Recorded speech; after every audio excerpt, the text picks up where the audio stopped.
Keep the change.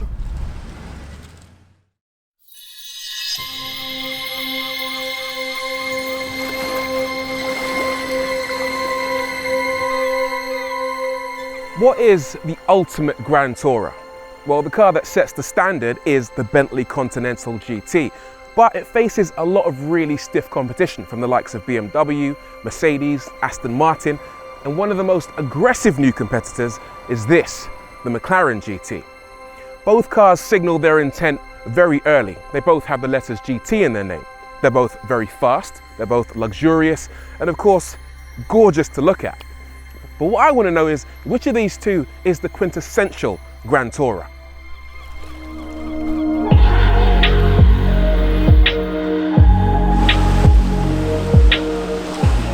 Now, when you think of a GT, you often think about a car cruising along the French Riviera or hammering down the Autobahn at 200 miles an hour. But the truth is, Bentleys are quite ubiquitous. You can find them at the country club, on a motorway or on a high street like this. Pretty much anywhere you go, you can find a Bentley.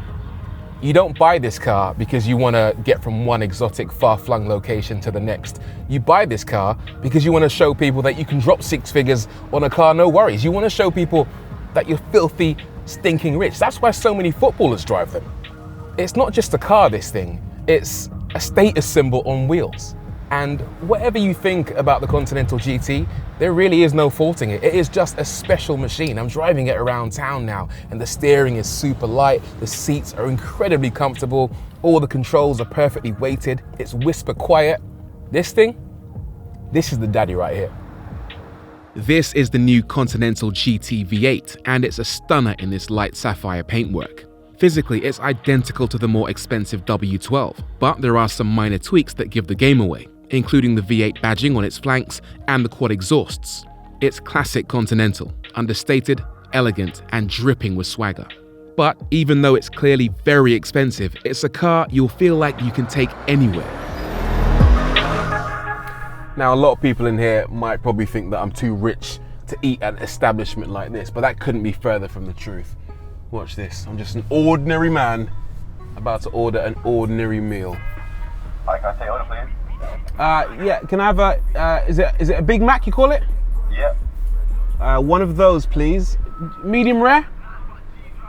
We just cook it all the same. Really? Okay, that's fine.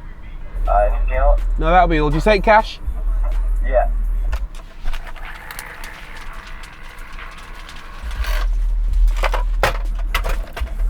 Keep the change.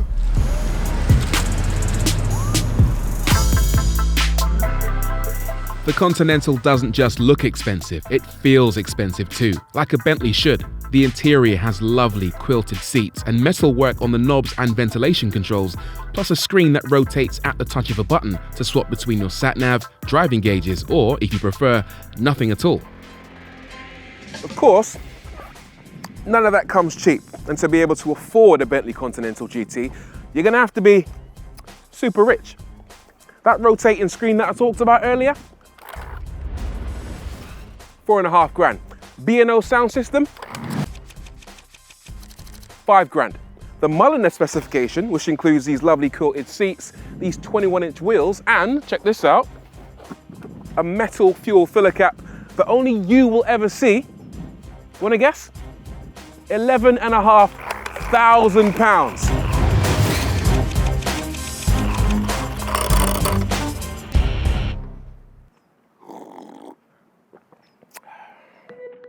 The McLaren GT, on the other hand, feels a bit less fancy inside. The general design and materials are really nice, but it's not quite as nice a place to spend time.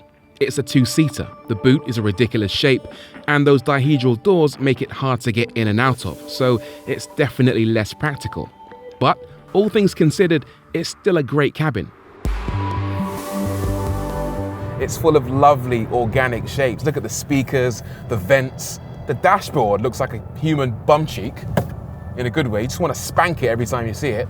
The problem with the McLaren GT is that it doesn't seem to be quite as well suited to driving around town in comparison to the Bentley. For example, the seats just aren't quite as comfortable. The suspension, even though it's quite good, doesn't appear to soak up as many imperfections, and it definitely lets in a lot more noise in the cabin. It's not quite as luxurious an experience.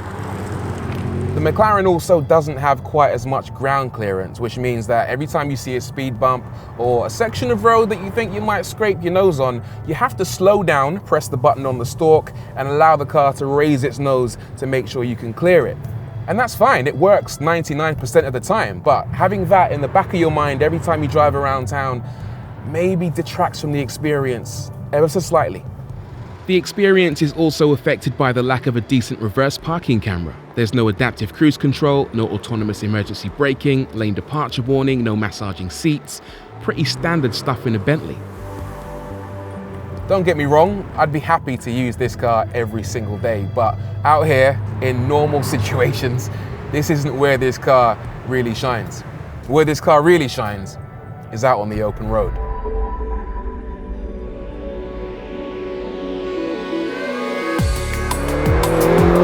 Yes, now this is more like it. The McLaren GT felt slightly restricted around town, but out here, this is where the car really shines. Both cars use a 4-litre twin turbocharged V8, but in the McLaren, it's an absolute monster. It makes 612 horsepower, 630 newton meters of torque, up at 5,000 RPM. And it's light. The chassis is made from carbon fiber, so it weighs a ridiculous 1,500 kilos, nearly 700 kilos less than the Bentley. That's basically the weight of an entire cow. So obviously performance is the McLaren superpower. It will do 0 to 62 in 3.2 seconds, 0 to 124 in 9 seconds, 203 miles an hour flat out, and the Bentley just can't live with those numbers.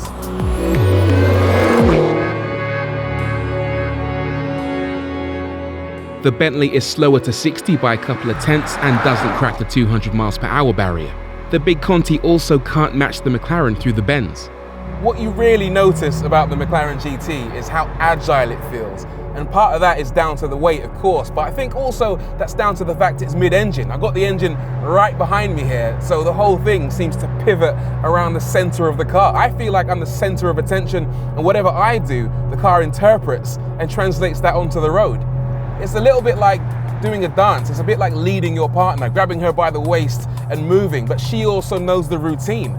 I feel like I'm developing some kind of telepathic relationship with this car. The steering is a real highlight. It's fast, direct, feels alive, and lets you know exactly how much grip you have left at the front end. The one thing you've got to be mindful of is the fact that this isn't your traditional GT. It's basically a mid-engine supercar. It's not a car that any muppet can jump in and drive fast. You've got to have some experience and talent to really make the most of it. If you find yourself on a wet, slippery corner and you're a little bit overzealous with the accelerator, well, let's just say that there's a pretty good chance that you might end up kissing goodbye to 163,000 pounds.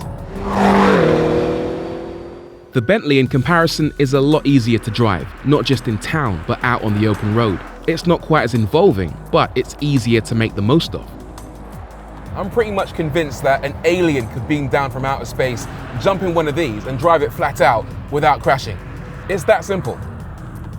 The GT V8 is slightly less powerful than the McLaren, but the engine still makes 547 horsepower. And I probably don't have to tell you, that's quite a lot. It'll do 0 to 62 in 3.9 seconds, flat out 198 miles an hour, and there is never a time in this car when it feels slow. In fact, there are times when the Bentley actually feels quicker, and that's down to two things: all-wheel drive and savage amounts of torque. I'm gonna go out on a limb here and say that it's the Continental GT that feels the quicker of the two cars in the real world. And that's down to a couple of things. First of all, the torque. This Conti has 770 newton meters of torque. That's 140 newton meters more than the McLaren. And get this, it's available from as little as 2,000 RPM, all of it. In the McLaren, you've got to wait until you reach 5,000 RPM before it really takes off. And that means the Conti just feels quick all of the time. Okay, it's never going to handle quite as well as a McLaren GT, especially through the corners. But coming out of a corner, you can get on the power super early and just discharge every single last horse. And you never ever feel like the car's going to snap on you. Confidence is massive in the Bentley Continental. It even corners well, its brakes inspire plenty of confidence, there's very little body roll thanks to a 48-volt electrical system, and the chassis has a lovely balance that means you can explore the limits of the Continental far more safely than you can in the McLaren. So, what is the best GT? On paper, it seems like it should be easy to answer. It should be the car that does the best job of combining luxury and performance. But in this case, it's difficult to pick a winner because both cars do exactly that, but they go about their business in completely different ways. The Bentley is as fast as you like, easy to drive, and is the clear king of luxury.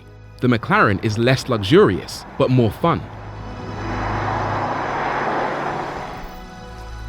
If you want a great all-rounder that's easy to live with, the Continental is the clear choice. If you want a GT that sacrifices some luxuries in order to make the hairs on the back of your neck stand up, the McLaren is the one to buy. Whichever you go for, Bentley or McLaren, you can be sure that it's going to be money well spent.